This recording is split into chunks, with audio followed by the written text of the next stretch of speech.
क्या नाम है आपका? सर मेरा नाम सुरेश है, डोलारे। सुरेश डोलारे। ये सर। आप इस समय हर्षरेक्स आयुर्वेद सुल्तानपुर दिल्ली में बैठे हैं। जी सर। कृपया जानकारी दें, आप कहाँ से आए हैं?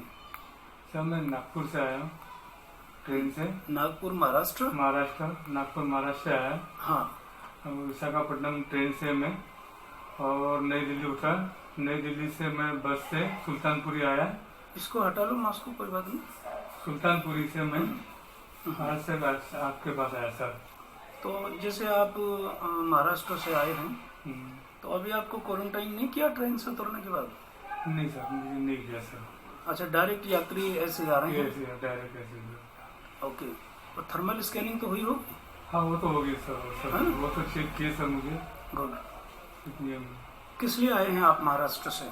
अपने बारे में बताएं। सर मेरे उनका गाल में छाला है, वो उससे मतलब मैं खर्रा खाता था। खर्रा यानी कि मतलब गुटखा होता है हमारे महाराष्ट्र में, सुपारी जर्दा और उसमें चूना डाला जाता है। सुपारी जर्दा? हाँ। और उसमें चूना डालते हैं? चूना डालते हैं, उसको लगड़ते वो महाराष्ट्र में, हमारे नागपुर में स्पेशल वही चलता है। हाँ। बाकी कोई गुटखा नहीं चलता है, पूरी ना विमल ना राजश्री ना वो।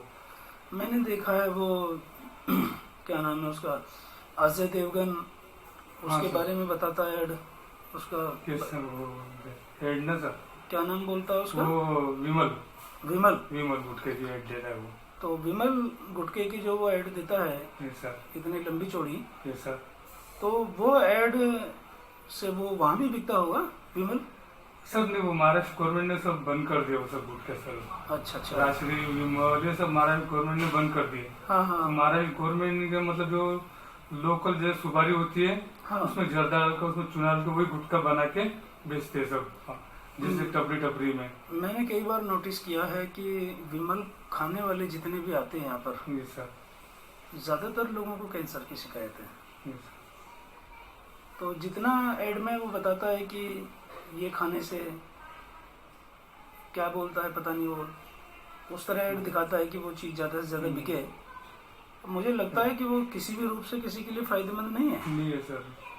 तो आप अपने जानकारों में भी ये बात बोलो, जानकारों को बताओ। बिल्कुल, जो भी आपके साथी संगत ये चीज खाते हैं, जैसे मैं बताता सर अभी तो, उन्हें बताओ कि आप जिस मुसीबत में पड़ चुके हो, कम से कम कोई दूसरा तो ना पड़े। ये सर बिल्कुल। मैं तो मतलब हर जानकारी को मतलब मैं अपनी तरफ से निवेदन करता हूँ कि किसी ने मतलब ये विमल हो या गुटखा हो, राजश्री हो, कोई भी गुटखा नहीं खाए, या कोई भी मतलब महाराष्ट्र गवर्नमेंट में जो खर्रा बेचता है महाराष्ट्र में, वो भी ना खाए। नहीं तो मेरे जैसे हाल आपको सबको हो जाएगा। मेरे गालों में बहुत बड़ा फुंसी हुआ, ताकि मैं नहीं क्या 5-6 महीनों से इसका ट्रीटमेंट कर रहा हूँ, आज तक के मतलब इसकी दवा नहीं मिल रही कहीं। इसलिए मैं इस सर के बाद से हर्षक आयुर्वेदिक इसमें नहीं दी जो सुल्तानपुर दिल्ली में यहाँ पर आया है कि आप इसके ट्रीटमेंट करने के लिए। और मैं यहीं पर आपको एक बात और बताना चाहूंगा कि जो सादा सुपारी होती है ना, जिसे हम कहते हैं कि ये सादा सुपारी है, और उसमें से सिर्फ खुशबू आती है।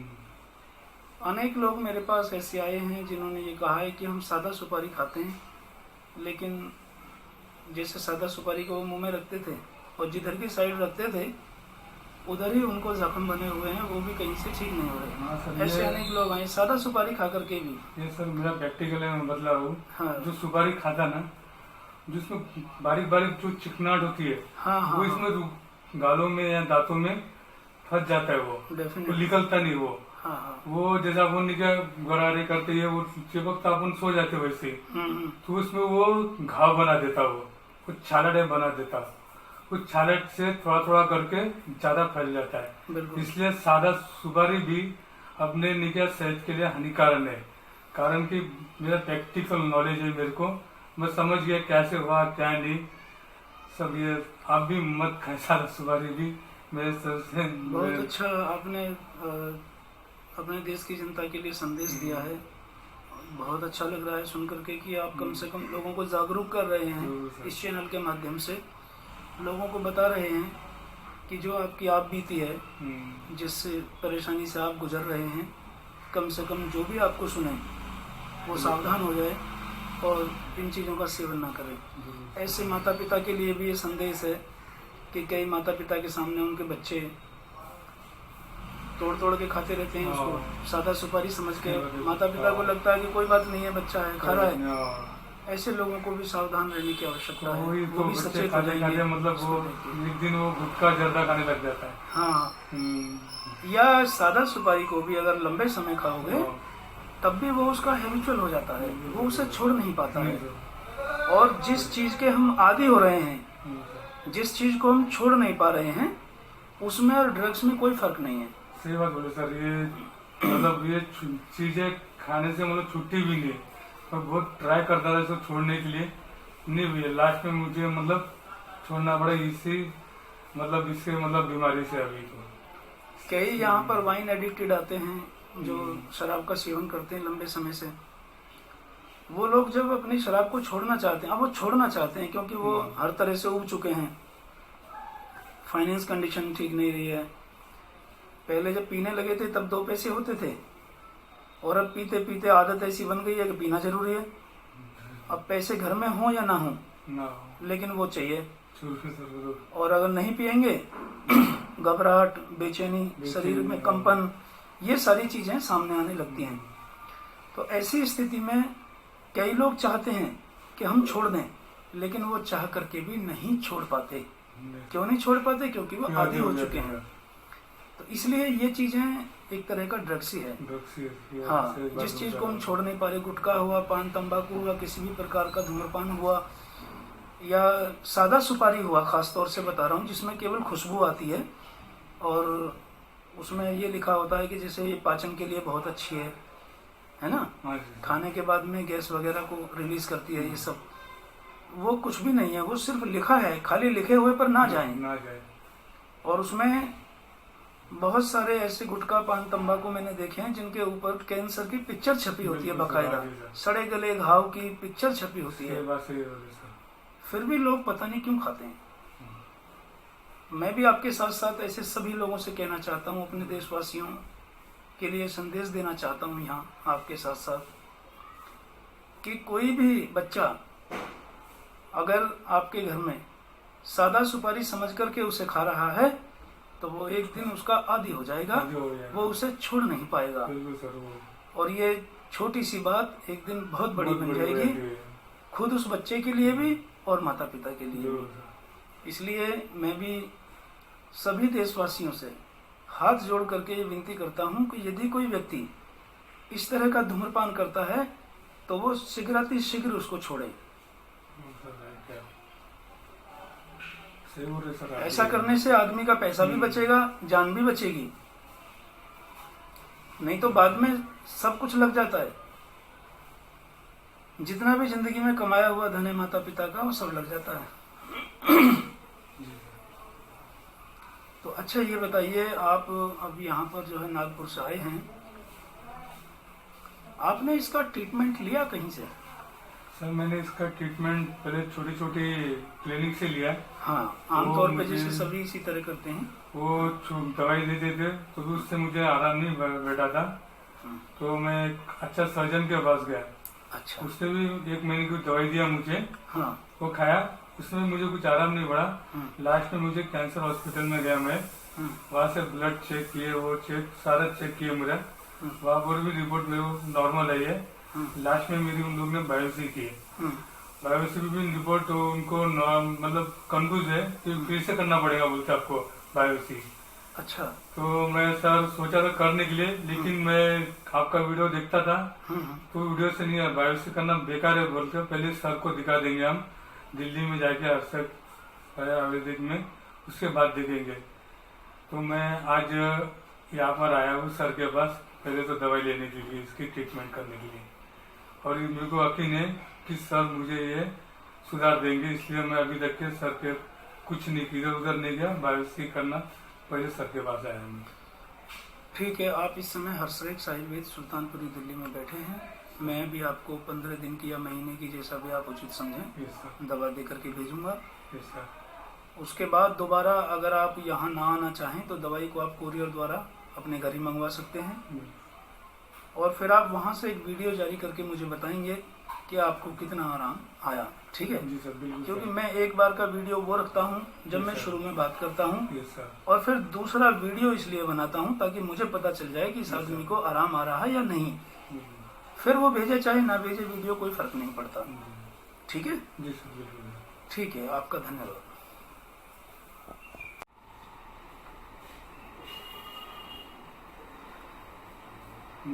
मैंने इसके पहले ट्रीटमेंट किया था। एक दिलीप डोनेकर डॉक्टर है आयुर्वेदिक का, जो नागपुर में है। उसने मुझे बोला कि मैं आपको 2 महीने में सुधार दूंगा। उसने मेरे पास से 40 से 50 हजार रुपये लिया, लेकिन उसके दवाई से मुझे 10% भी आराम नहीं आया। तो उसके दवाई खाया मैं 1-1.5 महीना, उससे 10% भी आना, ऊपर से मुझे साइड इफेक्ट हो गया। मेरे को मतलब वो चेहरा फूल गया था और ये ज़्यादा हो गया था ये। तो मैं उसको फोन करके बहुत बार रिक्वेस्ट किया, सर ये मेरे साथ क्या किया आपने करके। उसने बोला मतलब ये दवाई बंद कर दो, वो दवाई बंद कर दो। उसने मेरे को 2-3 दवाई दिया, बस वही खाते रहा मैं। बाकी जो साइड इफेक्ट हो गया था, मैं बाद में इंग्लिश दवाई चालू किया था कि वो मेरे को बाथरूम की जगह भी मतलब वो साइड इफेक्ट हो गया था। तो वो इंग्लिश दवाई उसी के लिए मैं खाया, उससे मैं 2 महीने तक की दवाई खाया, वो मेरा घाव सुधर गया। ऐसे डॉक्टर के चक्कर में आने से बहुत नुकसान हुआ मेरा। अगर इससे पहले मैं अगर यहाँ से आयुर्वेदिक में यहाँ पर आ जाता था तो आज मैं रिक्वेस्ट पूरा ठीक हो जाता था। और मेरे को यकीन है कि मतलब मैं यहाँ से सुधर सकता हूँ, इसलिए मैं पूरा मतलब अपना जो इंग्लिश दवाई का कोर्स करके आज इसका ट्रीटमेंट लेने के लिए आया कि सर के पास कि मेरे को रिक्वेस्ट कर दो करके। प्लीज यही मेरे को आपको निवेदन है कि आप दूसरे डॉक्टर के पास न जाते हुए डायरेक्ट गिल्ली सुल्तानपुरी हर्षद आयुर्वेदिक में आओ और यहाँ से अपनी ट्रीटमेंट लो। ये बेचारे डॉक्टर साहब बहुत अच्छे हैं, वो तो आपको एक एक समझा के बतलाएंगे कि क्या करना चाहिए करके। अच्छा, एक बात बताइए आप, जैसे आपने 1.5 महीने की दवा में से 40,000 की ली, जी सर, या 1 महीने की दवा जो भी आपने ली, 40,000 रुपये आपने एक साथ में दे दिया, ठीक है सर, और उससे आपको बिल्कुल भी आराम नहीं मिला, नहीं सर, और उल्टा आप कह रहे हैं कि उसका नुकसान और हो गया। बिल्कुल नुकसान हो गया। तो वैसे देखो, आयुर्वेदिक दवाइयाँ नुकसान नहीं करती हैं, लेकिन हो सकता है कोई और कारण रहा हो। उसने सर मुझे कुछ काढ़ा और नीले कैसे बारीक सा बना के दिया था, पाउडर था वो, उसे गरारे और वो करने के लिए। वो काढ़ा उसने मुझे बंद करने लगाया क्योंकि उसको मालूम था कि थोड़ा साइड इफेक्ट हो सकता है करके। उसने वो 2 दवाई मेरे को बंद करने लगा है, क्योंकि उसकी दवाई किया मैं, खाया मैं, उससे साइड इफेक्ट नहीं हुआ, लेकिन वो 2 दवाई से मेरे को साइड इफेक्ट हुआ था उसके। तो डॉक्टर समझ गया था कि वो कौन से साइड इफेक्ट हुआ था उससे, इसलिए वो 2 दवाई बंद किया था उसने, और उसके दूसरे जो नहीं लगी मुझे उसकी दवाई, बाकी दवाई को। चलिए, कोई बात नहीं। अब देखिए, आप अपना एक छोटा सा ये अनुभव शेयर करिए कि आप ये अनुभव बताइए अपना कि अगर आप बायोप्सी कराने से पहले हमारे पास आते या किसी अन्य डॉक्टर से मिलने से पहले आप हमारे पास आते तो आपका अनुभव क्या कहता है? सर मेरा अनुभव, मैं उस वक्त में अनुभव करता था क्योंकि मेरे उस वक्त से आना चाहता था मैं बिना बायोप्सी के आपके पास सर, लेकिन इसकी मतलब कोरोना के पेशेंट की वजह से, ये लॉकडाउन के वजह से, इसलिए मैं आ नहीं पाया। इसलिए मैं मजबूरी से उस डॉक्टर की दवाई लिया ताकि मेरे को हो जाएगा करके, लेकिन मुझे ऐसा कुछ नहीं हुआ। लास्ट में मेरे को फिर यही आना पड़ा आपके पास सर, और अभी तक आ जाता था आपके पास पहले मैं तो 100% में बोलता, मैं अभी तक सुधार पूरा क्लीन हो जाता था, मैं रिकवर पूरा हो जाता था मैं, लेकिन इसीलिए मैं नहीं आ पाया सर। कोई बात नहीं है, देर से आए दुरुस्त आए, कोई दिक्कत नहीं है। कहते हैं कभी कभी इंसान को जो समझ आती है थोड़ा लेट आती है। जी सर। फिर आप लॉकडाउन के कारण थोड़ा मजबूर भी थे, दूसरा आदमी भ्रामक विज्ञापनों के चक्कर में भी पड़ जाता है, क्योंकि जो डॉक्टर थोड़ा सा भी झूठ का सहारा ले लेते हैं ना, उनके चक्कर में पैसा अनाप शनाप तरीके से खराब हो जाता है। कि मान लो मैं आपको झूठ बोल करके ये कह दूं कि आप तो 15 दिन में बिल्कुल ही ठीक हो जाओगे, 15 दिन में ही खत्म हो जाएगा आपका कैंसर, और आपके 1 लाख रुपए खर्च होंगे। मेरे को मालूम है आप 1 लाख रुपए भी दे दोगे, जरूर सर। झूठ का सहारा लेने की जरूरत है, पर झूठ बोलने की जरूरत क्या है। साफ कहो ना कि 15 दिन की दवा लेके जाओ, पहले फायदा देखो, फायदा हो तो दोबारा आना, जरूर सर। अपने विश्वास से आना, जी मेरे को फायदा हो रहा है। जी सर। मानते हो नहीं? जी सर, मुझे मर्जी नहीं कि इसमें दवाई से फायदा हुआ। तो इतना वो मैं कई बार होता है कि आदमी थोड़ा सा पैसे ज्यादा ले लेता है। ज्यादा क्या, गरीब आदमी के लिए 40,000 रुपये मायने रखते हैं। कोई भी आदमी हो चाहे 40,000 रुपये मायने रखता है। पर कोई बात नहीं है, मुझे दुख है इस बात का, आपके साथ जो भी हुआ। आप चिंता मत करिए। मतलब आप मैंने उससे फोन पे किया था करके, मेरे पास सबूत भी है उसका। कोई बात नहीं, छोड़ो उसको, मारो। 35,000 रुपये उसको फोन पे दिया, तो 10,000 रुपये में कैश दिया था उसको, और फी ऊपर से मतलब मेरा फी होती है 4,000 रुपये। अच्छा,